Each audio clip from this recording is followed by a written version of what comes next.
A ver, para empezar este análisis profundo, es muy útil imaginar por un segundo un teléfono inteligente de última generación. Ajá, de esos que cuestan una fortuna. Exacto. O sea, el hardware está intacto, impecable, pero resulta que el sistema operativo está completamente infectado por un virus.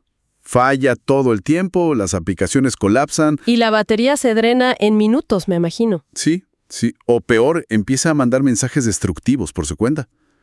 Y ante un desastre tecnológico de este nivel, pues la solución humana típica suele ser, no sé, comprar una funda nueva muy atractiva. Claro, ponerle un protector de pantalla brillante y, bueno, tal vez presionar los botones con más fuerza, esperando que algo cambie mágicamente. Totalmente. Como si eso fuera a solucionar el código dañado. Y es que resulta en un esfuerzo puramente cosmético, digamos, para un fallo estructural muy profundo. O sea, la funda no reescribe el código. Exactamente. Y bueno, lo que realmente se necesita ahí es borrar ese sistema operativo infectado por completo e instalar uno nuevo, uno perfecto desde cero. Y de eso precisamente trata nuestra misión de hoy. No vamos a hablar de reparar dispositivos, sino de desempacar este diseño maravilloso de los dos sistemas de vida y el proceso de la verdad. Así es. Todo esto con el fin de entrenar la mente para el rol de lo que llamamos el sacerdote facilitador. Y fíjate, es imperativo establecer algo desde el primer segundo para quienes nos escuchan. Esto no es un método humano, no es psicología ni filosofía moderna. Claro, no es autoayuda. Toda la autoría, el diseño perfecto y el cumplimiento de esta verdad le pertenecen absoluta y exclusivamente a Dios. Es fundamental sentar esa base. Porque si se va a hablar de cambiar un sistema operativo a nivel espiritual, hay que reconocer de inmediato el rol insustituible que tiene la Trinidad en todo este reemplazo. No es algo que uno haga con pura fuerza de voluntad. Exacto. Abba, el Padre, es quien da la herencia y diseña el propósito original. Él es quien decreta el orden. Luego, Jesús es el camino, la garantía absoluta y la provisión del nuevo pacto. O sea, el acceso ya está pagado por Él. Totalmente. Y aquí entra una figura fascinante en la mecánica de este diseño, el Espíritu Santo, actuando como el albacea. ¡Wow! El albacea. En términos legales terrenales, un albacea es quien ejecuta un testamento, ¿no? Así es. En este diseño, es la única persona divina autorizada y responsable legalmente para entrar al quirófano y ejecutar la cirugía radical en el corazón. Y para visualizar cómo el albacea hace este trabajo, el diseño organiza el proceso en lo que llama 3 cubetas. Que, bueno, vale la pena aclarar que una cubeta aquí funciona como una metáfora. Es un contenedor o una fase de transformación donde se va depositando esta nueva naturaleza. Claro, pero antes de poder entrar al quirófano para ese cambio de sistema operativo, primero hay que entender qué es lo que se está extirpando, digamos. Exacto. Hay que entender qué sistemas están en conflicto, lo que se conoce como el gran contraste. Y este contraste es brutal. Por un lado está el sistema del engaño, que opera bajo la mente carnal. Es un sistema fundamentado íntegramente en el esfuerzo humano. En la lógica de supervivencia y en la autonomía. Opera con la mentalidad de un embudo. Esa imagen del embudo requiere atención, porque es muy gráfica. O sea, un embudo tiene una boca ancha que solo traga. Exige, consume, absorbe recursos. Demanda afecto y requiere atención constante. Y por su misma estructura, pues, siempre termina vacío. Es la postura de un consumidor pasivo frente a la vida. Es esa mentalidad que dicta que se necesita lograr cosas para que Dios actúe, o que hay que esforzarse al máximo para obtener aceptación. Agotador. Y en el extremo opuesto, el gran contraste nos presenta el sistema de verdad. Que es la mente de Cristo. Este sistema opera desde la provisión del pacto, desde la lógica inquebrantable de la filiación, o sea, la certeza de que ya se ha provisto todo. Y su estado funcional ya no es un embudo, es una fuente. Exacto. Entrega vida, fluye en gratitud constante y jamás opera desde la carencia. Y todo este sistema de verdad tiene una base legal inamovible. Que es lo que nos lleva a la primera fase, lo que se deposita en la cubeta 1, que es el acta de nacimiento legal. Y cuando dices acta legal, suena a un documento notariado, a algo que no depende de las emociones del momento. Porque lo es. Todo el diseño comienza aquí. El propósito eterno de Abba es que el ser humano sea santo, sin mancha y un heredero pleno. Esto no es una metáfora afectiva para hacer sentir bien a alguien. O sea, es una posición jurídica real e irreversible en el mundo espiritual. Y aquí es donde el albacea entra para erradicar por completo el espíritu de esclavitud y de temor. Así es. Resulta fascinante, pero a la vez, fíjate que plantea una tragedia cotidiana muy fuerte. Sí, al analizar esta acta legal, es inevitable pensar en la figura del heredero ignorante. O sea, yo me quedo asombrado con esta imagen. Es durísima. Es como si alguien heredara una mansión multimillonaria con seguridad absoluta y despensas llenas. Pero esta persona decide armar una pequeña tienda de acampar en el jardín. Y vivir allá afuera, pasando frío y hambre. Exacto. Simplemente por miedo a entrar a la casa o por creer que, no sé, que debe ganarse el derecho a cruzar la puerta con su propio esfuerzo. Es la descripción exacta de lo que el diseño llama desnudez funcional. Poseer la herencia en papel, pero seguir operando con la lógica de supervivencia del embudo, buscando migajas en el jardín. Pero a ver, aquí surge una duda muy práctica.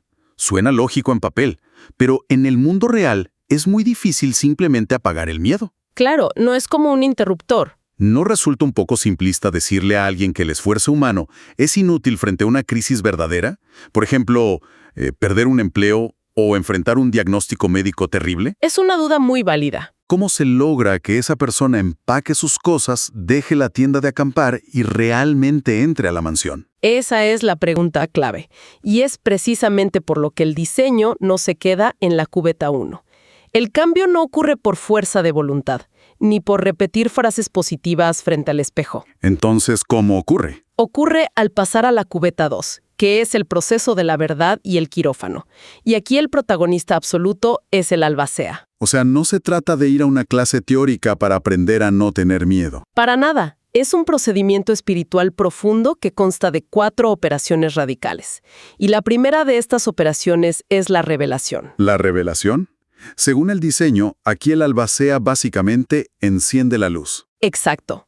Y esa luz expone el engaño, muestra sin anestesia que ese sistema de creencias basado en el esfuerzo humano es un fraude. Esa mente carnal con la que uno intentaba ser bueno o sobrevivir, en realidad es una estructura enemiga diseñada para suplantar la verdad de Dios. Así es.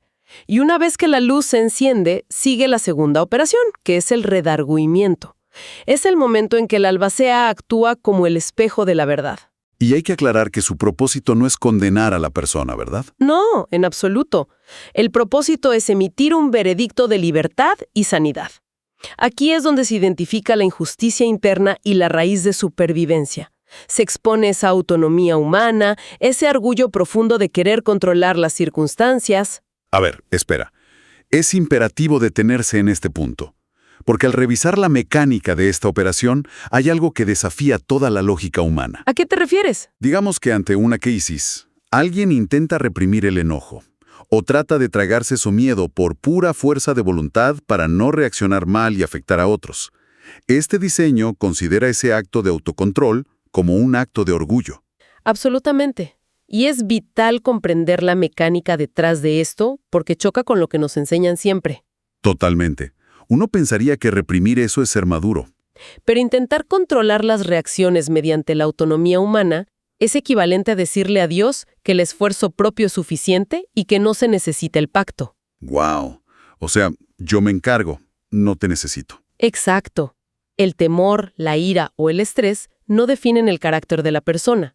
Son evidencias, son síntomas de áreas que aún no han sido entregadas a la salvación operativa. Entonces, la verdadera libertad no radica en reprimir una emoción para aparentar rectitud. Para nada. La libertad consiste en rendirse, presentar esa área específica al albacea y declarar que eso no corresponde a la identidad de un hijo heredero. Es decir, se requiere la justicia divina aquí. Es el abandono total del esfuerzo humano. Es un cambio de paradigma gigantesco. Es pasar del agotador, tengo que controlarme, al descanso de, Padre, cumple el pacto en esta área. Y una vez que se suelta ese control, se ingresa a la tercera operación, que es el núcleo de la cubeta 2, la corrección, el quirófano del albacea. El quirófano. Y hay que ser muy precisos con los términos aquí. La corrección no es un ajuste moral, no es un taller de buenas costumbres. Es una cirugía radical. O sea, la mente carnal, ese viejo sistema operativo del embudo que mencionábamos, no tiene reparación posible. No admite parches. No le puedes poner una funda nueva bonita. Exacto. No hay actualizaciones. Es destruido por completo. Y en ese espacio purificado, el albacea utiliza el fuego divino para escribir el código de vida directamente en las tablas del corazón. Instalando efectivamente la mente de Cristo. Pero a ver, aterricemos esa metáfora. Porque hablar de un código de vida escrito con fuego suena majestuoso. Pero en el día a día, ¿qué significa de manera práctica? Claro, ¿cómo se ve eso, no? Sí, o sea, ¿cómo se traduce eso al tomar decisiones un lunes por la mañana en la oficina? Bueno, significa que los instintos base cambian. Antes de la cirugía, el instinto natural ante una ofensa era la defensa o el ataque. Con el código de vida instalado, el instinto predeterminado pasa a ser la paz. Un cambio radical de reacción. Y esto ocurre porque en ese mismo quirófano sucede la investidura sacerdotal. El Espíritu Santo reviste a la persona, tejiendo en su interior 12 virtudes divinas. Mansedumbre, templanza, justicia, verdad y santidad. Y estas no son adornos estéticos para aparentar piedad ante los demás. Para nada. Son herramientas técnicas. Son el uniforme oficial y el soporte funcional para poder operar con autoridad ante cualquier crisis real. Lo cual nos da el paso perfecto a la cuarta operación de la cubeta 2, la instrucción en justicia, que básicamente es la habilitación final, ¿no? Así es. Tras la cirugía, el individuo deja de ser un espectador pasivo que solo clama por ayuda cuando las cosas van mal, y es instruido para convertirse en un oficial activo del reino. Y ahí es donde el diseño avanza a la cubeta 3, el sacerdocio operativo 24/7. Que es donde las cosas se ponen realmente interesantes en la práctica. Porque todo este proceso en el quirófano suena asombroso a nivel interno, en la teoría, pero la gran prueba de fuego no ocurre meditando en una habitación silenciosa. ¿Qué pasa cuando esta persona sale a la calle? ¡Claro, el mundo real! Sí, ¿cómo sobrevive esta nuevamente a un martes por la tarde lidiando con una crisis financiera o un conflicto familiar agudo? Pues sobrevive y prospera mediante lo que el diseño llama el laboratorio de vida. Es la manifestación de esa nueva identidad de fuente operando simultáneamente en 4 dimensiones reales, conocidas como las 4 esferas de justicia. Las 4 esferas. Y todo comienza en la esfera espiritual, que corresponde al ser, el centro de mando. Aquí, la persona opera desde su unión indisoluble con Cristo. O sea, ante una noticia catastrófica, ya no se ruega desde la desesperación huérfana de la tienda de acampar, se oficia desde la gratitud, reconociendo la provisión previa. ¡Wow! E inmediatamente después está la esfera social, que abarca las relaciones. Digamos, si en el trabajo ocurre un ataque injustificado, la persona ya no reacciona desde la herida del engaño. Utiliza esa vestidura sacerdotal, específicamente la benignidad y el perdón, como un amortiguador. O sea, se convierte en un colchón que absorbe el impacto sin romperse y sin devolver el golpe, rompiendo por completo el ciclo de la ofensa. Exactamente. Y conectando con el mundo material se encuentra la esfera económica, centrada en los recursos. Aquí, el quirófano destruyó el sistema de creencias basado en la escasez y la avaricia. O sea, la administración de las finanzas cambia por completo. Se gestionan los bienes bajo la lógica de filiación, sabiendo que el flujo real de provisión va desde lo espiritual hacia lo material cuando se respeta el diseño. Así es. Y finalmente está la esfera política. Y aquí vale la pena hacer una pausa muy enfática. No estamos hablando de política partidista ni de elecciones gubernamentales, ¿cierto? Qué bueno que lo aclaras. No, se refiere a la esfera de la autoridad. Es el ejercicio del gobierno del reino en el entorno inmediato de la persona. Consiste en usar esa autoridad delegada para derribar argumentos de miedo, de división o de enfermedad en un hogar o en una comunidad. Básicamente despejando el espacio a nivel espiritual. Tal cual.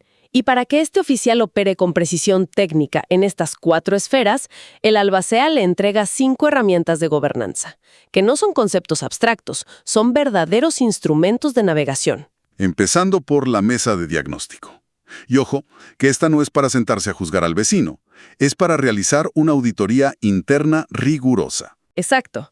Si surge frustración o ansiedad, la persona usa esta mesa para preguntarse si está operando desde la verdad o si se infiltró el orgullo de querer controlar la situación. Es brutalmente honesto.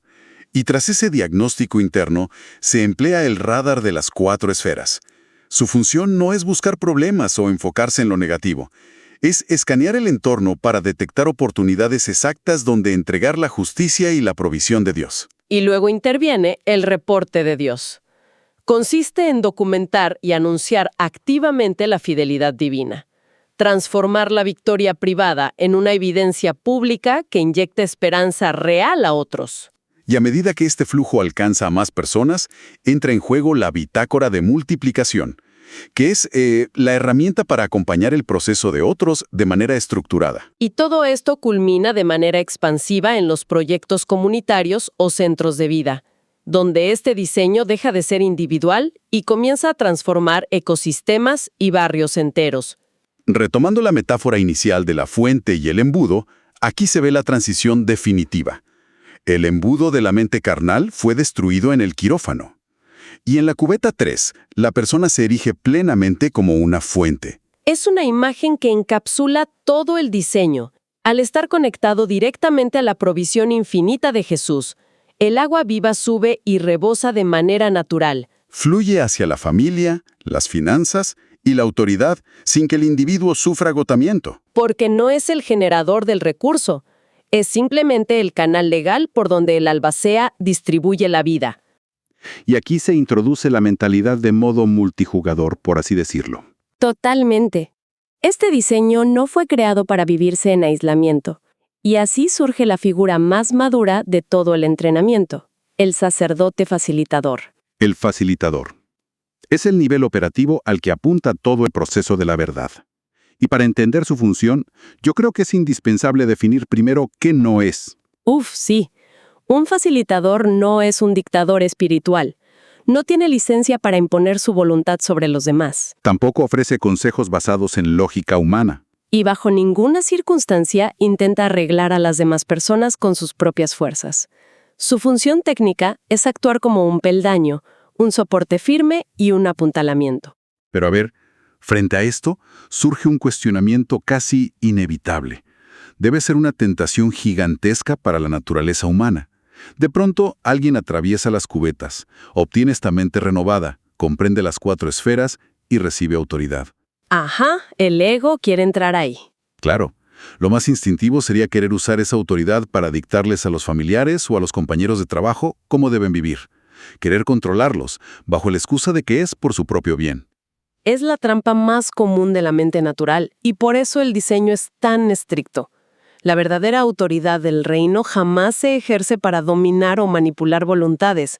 Se ejerce exclusivamente para derribar fortalezas mentales y argumentos de engaño en el ambiente espiritual. Es una autoridad que sostiene, no que aplasta. Exactamente. La función central del sacerdote facilitador se resume en un concepto magistral: servir la mesa. Servir la mesa. En términos prácticos, esto suena a preparar meticulosamente el ambiente, acomodar todo para un banquete, pero entender que uno no es el cirujano ni el chef principal. Esa es la exactitud del rol. El facilitador crea el ambiente legal de paz, de benignidad y de perdón incondicional. Pone la mesa, genera la seguridad y mantiene la atmósfera limpia de juicio.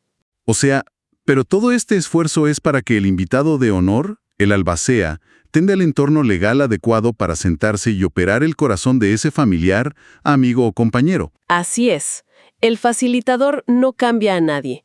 Simplemente provee la plataforma legal segura para que la Trinidad realice su obra inescrutable. El éxito de un facilitador, entonces, no se mide por la obediencia de los demás, sino por su capacidad de mantener esa mesa servida con justicia, sin importar las circunstancias. Si se lleva esto a un escenario común, como un compañero de trabajo siendo profundamente hostil, en lugar de devolver el ataque o intentar darle una lección moral, el facilitador actúa como soporte técnico. Absorbe la hostilidad usando la templanza de su vestidura sacerdotal, no emite juicio y crea una burbuja de gracia. Mantiene la mesa servida para que, cuando esa persona baje sus defensas, el Espíritu Santo encuentre el camino libre para intervenir. Es la cúspide de la madurez en el diseño. Es comprender que el avance propio está intrínsecamente ligado al avance del prójimo. Se deja de jugar el juego de supervivencia individual para convertirse en el soporte que impulsa el propósito eterno en la vida de otros. Es el privilegio de facilitar que otros dejen de ser embudos exhaustos y se transformen en fuentes. Exactamente. Bueno, ha sido un recorrido de una profundidad inmensa. Sintetizando los elementos expuestos hoy, se revela una invitación a abandonar, de manera definitiva, el agotador y estéril esfuerzo humano. Se evidencia que rendirse frente al diseño divino no es una claudicación o un acto de debilidad, es el reclamo legítimo de una herencia legal inquebrantable. Muestra la belleza milimétrica de un orden perfecto. Abba provee el diseño y decreta la adopción. Jesús garantiza el nuevo pacto con su propia vida. Y el albacea ejecuta meticulosamente la cirugía en el quirófano. Lo cual libera al ser humano de la pesada carga de intentar salvarse a sí mismo, permitiéndole descansar activamente en su identidad funcional de hijo. Marca la transición definitiva de la ansiedad de supervivencia a la gratitud operativa. Se deja de vivir con la intención de convencer a la deidad de que brinde auxilio. Y se pasa a vivir en la certeza de que todo ya ha sido provisto. Y desde ese descanso, la justicia fluye hacia las esferas de vida, apuntalando a toda una comunidad mediante las herramientas de gobernanza. Totalmente. Y para concluir este análisis, se invita a reflexionar sobre una posibilidad muy expansiva. Retomando aquel teléfono infectado del principio, si intentar parchar un sistema dañado con buenas intenciones individuales resulta inútil, resulta fascinante imaginar el impacto a nivel colectivo. Imagínate. Si mañana mismo, en un vecindario cualquiera, cada persona dejara de intentar arreglar a sus vecinos o familiares mediante discusiones, lógica humana o manipulación emocional, y en su lugar se dedicaran exclusivamente a servir la mesa. ¡Wow! A proveer benignidad, paciencia y perdón como soporte técnico, dejando el espacio abierto para que el albacea opere libremente los corazones.